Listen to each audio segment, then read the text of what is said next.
warahmatullahi wabarakatuh. Bagaimana kabar-kabar sohib-sohib semua di rumah? Apakah sehat? Mudah-mudahan semuanya sehat walafiat ya. Bertemu lagi kali ini kontennya bukan konten. Kali ini kita bertemu edisinya nggak dalam jalan-jalan. Tapi kali ini hanya mau sharing berbagi bukan ilmu ya, maksudnya ada sedikit tips and trick di masa pandemi ini, yaitu tips and trick tentang bagaimana mendampingi anak belajar di rumah di masa pandemi ini. Seperti kita yang ketahui ya, sekarang pandemi sudah berapa bulan berlalu dan sekarang situasi seperti ini, apalagi mungkin keadaannya memang untuk sekolah seperti ini. Nah, banyak sekali yang saya rasakan juga. Saya juga sebagai seorang ibu punya anak dua, yang satu usia kelas 4 SD, yang satu RA masih kelas B. Dan di sini kita mau sharing bagaimana cara tips mendampingi anak-anak ketika di rumah. Tadi saya mengikuti seminar ya, jadi walaupun kita di rumah, kita tidak ada alasan untuk tidak belajar menambah ilmu gitu, apalagi ilmu dalam pola asuh untuk anak kita sendiri. Kita sebagai orang tua juga proses belajar dalam mendampingi atau mendidik anak-anak kita gitu kan. Jadi otomatis sekarang waktu itu kan anak-anak itu banyak waktunya di rumah bersama kita gitu, apalagi belajarnya kita memang harus yang mendampingi sebagai orang tua gitu ya. Kita mulai saja. Saya di sini sudah merangkum atau menyimpulkan. Alhamdulillah sekali tadi narasumbernya Ibu Nia kalau nggak salah, mengikuti seminar yang dari Darussalam.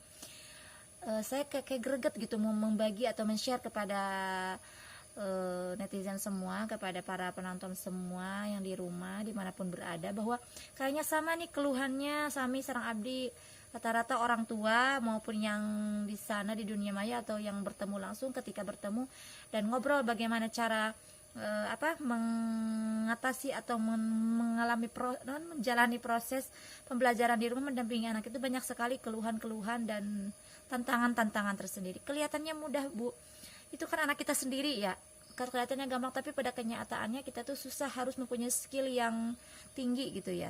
Nah, di sini tadi yang disampaikan oleh Ibu Nia, saya juga belajar ya Bu ya. Oh, ternyata banyak sekali tips-tips dan ilmu-ilmu yang memang selama ini belum saya amalkan. Ternyata saya sebagai orang tua juga masih bodoh sekali gitu ya dalam mendampingi anak-anak. Itu masih dalam proses mendampingi, bukan memberikan pelajaran gitu ya. Nah, di sini untuk yang pertama, mungkin ketika kita mendampingi anak di rumah, apalagi untuk anak usia dini atau usia SD sampai usia SD lah. Kalau untuk usia SLTP, SLTK kan mereka sudah bisa memanage waktu sendiri gitu. Belajar, mengerjakan tugas bisa dimanage oleh diri sendiri. Nah, untuk yang usia seperti ini memang sebanyak tantangannya seperti itu.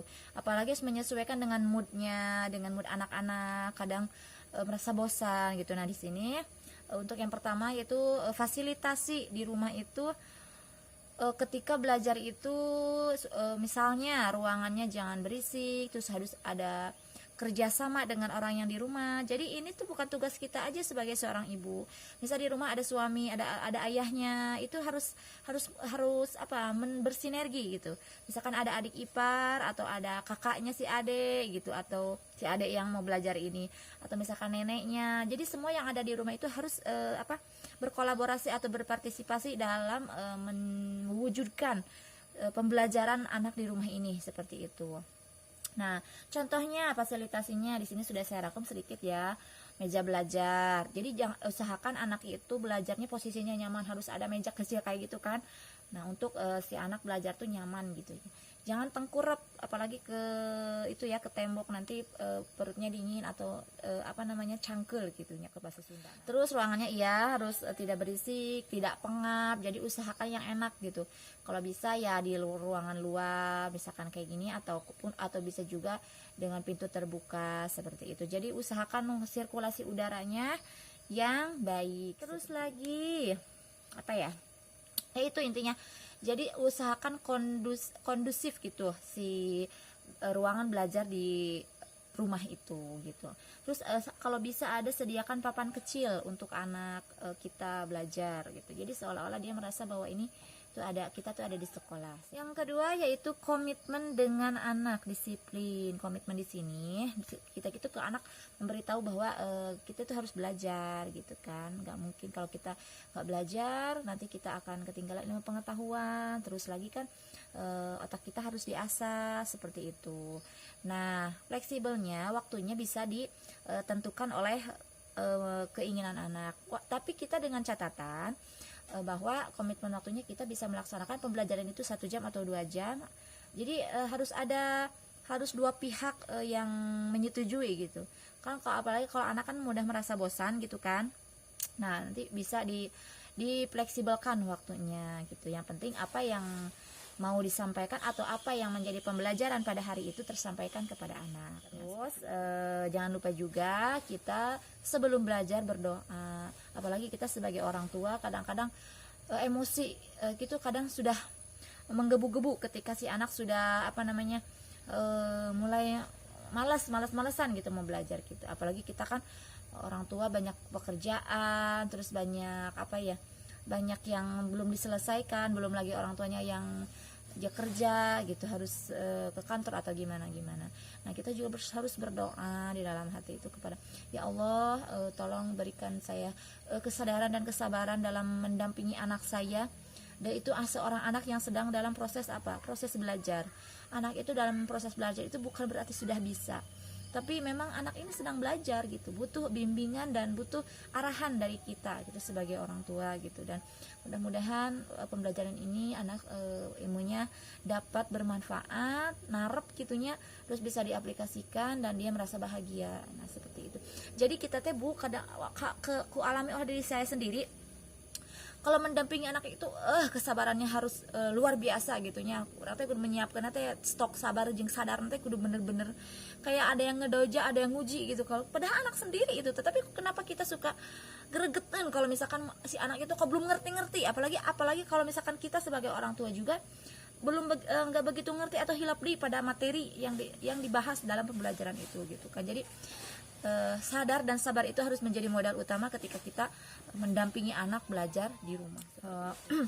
Sadar dan sabar itu iya, sekali lagi itu dua hal penting yang membekali kita sebagai orang tua ketika membersamai pelajaran di rumah. Berikan alasan juga kepada anak kenapa kita harus melaksanakan pembelajaran ini di rumah. Apalagi untuk anak usia dini, kenapa sih kok kayak gini belajar kok nggak ke sekolah udah lama gitu kan. Kadang-kadang anak saya juga suka kok lami-lami teuing. Pernah suatu saat seperti ini. Saya waktu itu sedang banyak sekali pekerjaan. Hari itu jadwal saya memang penuh gitu ya untuk keluar beraktivitas. Nah, si anak ini belum mengerjakan UTS anak saya itu. Kemudian dia mengerjakan dengan sendiri. Dan memang dari dulu anak saya itu kalau misalkan mau belajar memang selalu didampingi, tapi ketika dia mengerjakan UTS atau mengerjakan UAS atau soal-soal latihan, saya selalu mempercayakan penuh kepada anak gitu. Jadi ini jangan ini, terus ini gitu. Jadi saya memberikan kepercayaan penuh kepada anak bahwa dia sedang menguji kemampuannya, menguji kemampuan diri sendirinya seperti itu. Nah, kemarin dia pagi-pagi langsung mengerjakan, saya mau berangkat seperti itu, ya udahlah dikerjakan, langsung difoto dikirim ke ibu gurunya. Pas nilainya agak mengecewakan, sekitar 60 atau berapa ya itu waktu itu. Saya langsung ketika waktu saya capek langsung emosi. Nah haning iya nilainya mani ali tak kan biasanya maksudnya lebih dari 60 misalkan gitunya, wajar normal mungkin ya. Saya sebagai orang tua kadang kalau lihat anak nilai itu saya merasa sedih gitu ya, apalagi lihat teman-temannya yang lain nilainya bagus-bagus seperti itu. Saya merasa sangat sedih. Waktu itu ngobrol langsung ke si A, ke anak saya yang pertama gitu. Kata si A langsung menjawab gini, Mi, dah kemampuan masa kia-kia na, ya Allah, hati saya serasa disayat-sayat. Kenapa kok saya harus memaksakan diri? Kan saya selama ini sudah mempercayakan, mungkin begitu kemampuan anaknya. Apalagi saya sibuk tidak memperhatikan ketika si anak belajar mengerjakan UTS waktu itu. Saya tuh seperti tersehat-sehat, ya Allah, ya Allah, ya Allah, ini benar. Kita kok sebagai orang tua kok mendiktator anak seperti itu? Kok kita itu sebenarnya mau anak itu gimana gitu ya? Kok gitu aja kok kecewa, padahal itu kan sudah kemampuan anak seperti itu. Astagfirullahaladzim, saat itu saya sadar bahwa ya Allah, ini mungkin teguran bagi saya bahwa sebagai orang tua saya benar-benar harus sadar dan sabar dalam menjalani proses pembelajaran di rumah ini seperti itu. Dan anak saya juga pernah bilang seperti ini, Mi, Aa mah da sok teu ngarti ari matematika teh, Aa mah lebih suka pembelajaran teh langsung bareng-bareng, jadi ama sok langsung ngerti dijelaskan ku guruna gitu. Ya kan emang ngerjakeun teh terang cenah, cuman maca hungkul teh terang. Nah ya Allah tuh saya itu hati saya itu sampai mau menangis waktu itu juga gitu. Ya Allah, iya ya kok saya seperti ini banget gitu. Ya udahlah waktu itu, dan saya juga harus minta maaf kepada anak saya sendiri. Minta maaf gitu. Kita juga sebagai orang tua jangan merasa gengsi untuk meminta maaf kepada anak kita apabila kita sudah melakukan kesalahan seperti itu ya. Dan juga selanjutnya adalah tipsnya, yaitu berikan pujian. Pujiannya bukan hanya untuk hasil dari yang dia kerjakan, tapi ketika dia menjalani proses berusaha dalam mengerjakan pembelajaran itu seperti itu ya. Kita kan jangan ngirit-ngirit banget kalau kasih pujian ke anak gitu, tapi jangan berlebihan juga, nanti dia merasa egois seperti itu. Jadi yang sedang-sedang saja. Selanjutnya itu memperlihatkan antusiasme temannya. Kan di grup suka ya, teman-temannya sudah pada mengirimkan tugasnya, orang tuanya yang di rumah kan rajin memantau anaknya. Nah itu bisa menjadi motivasi kita juga, bukan untuk membandingkan, tapi menjadikan motivasi. Orang lain udah selesai ya, kok kita belum ya, yuk kita kerjakan, atau yuk kita pelajari dulu, nanti langsung setor ke ibu guru gitu kan, ibu guru menunggu gitu, seperti itu. Jadi berikan alasan yang logis kenapa kita harus tepat waktu, kenapa kita harus mengerjakan dan menyelesaikan pembelajaran atau latihan-latihan yang diberikan tugas oleh ibu guru seperti itu. Terus selanjutnya yaitu adalah bertanya kepada guru. Nah kita juga harus komunikasi dengan guru kita, dengan guru anak kita. Beritakan atau ceritakan anak kita seperti ini keadaan orang tuanya. Mungkin kalau misalkan kerja di luar, berikan penjelasan kalau misalkan ada keterlambatan, atau misalkan berikan penjelasan kalau memang si anak ini kalau mengerjakan itu, kalau misalkan anak saya mengerjakan itu udah dari otaknya aja gitu. Jadi dia jarang lihat buku lagi, jarang lihat buku di buku yang pembelajarannya. Ya waktu itu pernah seperti itu. Ning ngerjakeun emang jawabannya di mana eta? Tina otak awe anu inget cenah gitu. Nah, jadi berikan apresiasi ketika anak mengerjakan hasil kemampuannya diri sendiri itu.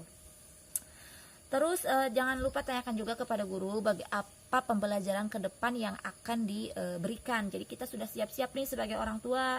Kadang-kadang kan kita, kemampuan kita juga sebagai orang tua lupa, atau harus ada materinya. Anak-anak itu suka naroskeun gitu, meureun memang geus bisaeun cenah kita naroskeun langsung ke mamah gitu kan. Kita juga harus momen seperti itu, kita juga diberikan kesempatan kita untuk belajar lagi ya Bu ya, seperti itu. Nah terus selanjutnya adalah harus mampu merefleksi atau introspeksi bagaimana kita mendampingi si anak.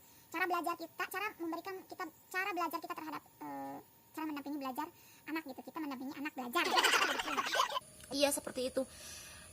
Ketika si anak kok kelihatannya ini anak malas terus, atau kok marah-marah terus, kita juga kok kadang-kadang marah terus, istighfar. Itu yang selalu harus kita lakukan.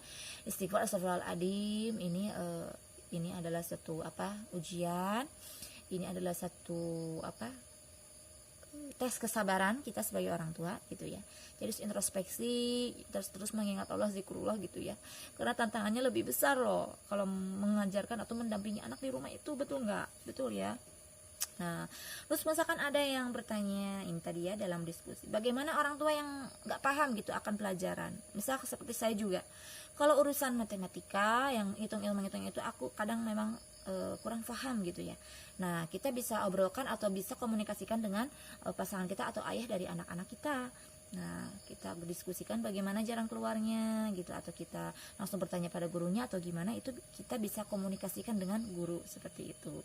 Dan lalu ada yang bertanya lagi ya, bagaimana anak yang mengatur pada orang tua ketika diberi tugas. Kadang ada yang gini nih, cenah kerja kena atau minggu umi pan umi punya tangan kan, umi tiasa cenah kan bibik mah capek cenah gitu. Nah, kalau ada seperti itu, Nah, kita turuti dulu apa, terus dia maunya apa sekarang. Misalkan mau gambar dulu boleh, atau mau mewarnai boleh, mau bermain dulu boleh. Nah, asalkan nanti tugas yang diberikan oleh guru itu harus terselesaikan. Nah, kita lagi sebagai orang tua harus pintar-pintar merayu, mengalihkan dan memperbaiki mood si anak itu ya. Bismillah aja Bu, pasti bisa gitu ya. Asal dengan modal apa tadi? Sabar dan sadar, seperti itu. Bismillah, aku juga belajar. Lalu bagaimana, nah terus ada lagi nih, jadilah pendengar yang baik. Dengarkan dulu, maksudnya seperti yang tadi saya bilang, dengarkan dulu apa yang anak inginkan, turuti dulu. Nah lalu nanti kita bisa kalau mood si anak sudah terlihat baik, maka insya Allah tugas yang diberikan akan dia kerjakan gitu. Terus bagaimana mengatasi rasa jenuh? Kadang-kadang kita juga sebagai orang tua merasa jenuh, anak-anak merasa jenuh, belajar di. Walaupun waktu itu sedikit ya Bu ya. Nah kita gini aja, kalau dari jenuh kita bisa selangi dulu dengan tepuk-tepuk, atau makan cemilan dulu, atau makan makanan kesukaannya, tanya apa. Jadi kita harus mempersiapkan lagi nih senjata-senjata yang dapat meluluhkan hati anak untuk semangat belajar, seperti itu. Bisa tepuk-tepuk dulu atau apalah gitu, selang 2 menit atau 3 menit gitu kita melaksanakan kegiatan yang dia sukai, seperti itu. Nah terus ada lagi, maksud saya ya, kita sebagai orang tua, tips and triknya adalah yakin bahwa kita semua pasti bisa melewati fase ini, bisa melewati masa-masa pandemi ini, masa-masa sulit ini. Jadi tetap optimis, tetap semangat dalam melewati fase ini, seperti itu. Tidak ada yang namanya orang tua yang sempurna. Untuk menjadikan anak kita sempurna itu butuh proses perjuangan. Ingat ya, dalam diri anak itu bukan mereka gak bisa, tapi mereka itu punya kelebihan masing-masing. Kadang kalau misalkan dia munculnya di seni, atau di science, atau di sosial, itu kita sendiri yang tahu anak itu antusiasnya di mana gitu. Jadi kita itu lihat kelebihannya, kita jangan melihat bagaimana kekurangannya. Misalkan anak tidak bisa cara menghitung, kita jangan terlalu memaksakan bahwa dia harus bisa, enggak seperti itu. Berikan aja pelajaran, berikan penjelasan, nanti hasilnya dia mengerti atau tidak, mudah-mudahan mengerti. Itu adalah kewajiban kita sudah beres, kewajiban kita itu sudah selesai ketika kita memberikan penjelasan dan arahan kepada anak kita. Nah nanti untuk hasilnya anak itu akan bagusnya di bidang mana, itu tergantung bagaimana dia mood, antusias belajarnya. Jadi semua anak itu istimewa, semua anak punya kelebihan. Kita jangan menjudge bahwa anak ini harus peringkat tidak menentukan ya. Yang penting mah budak bahagia ketika dia belajar, dia merasa bahagia.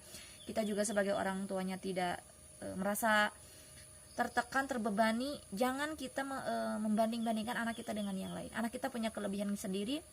Anak kita punya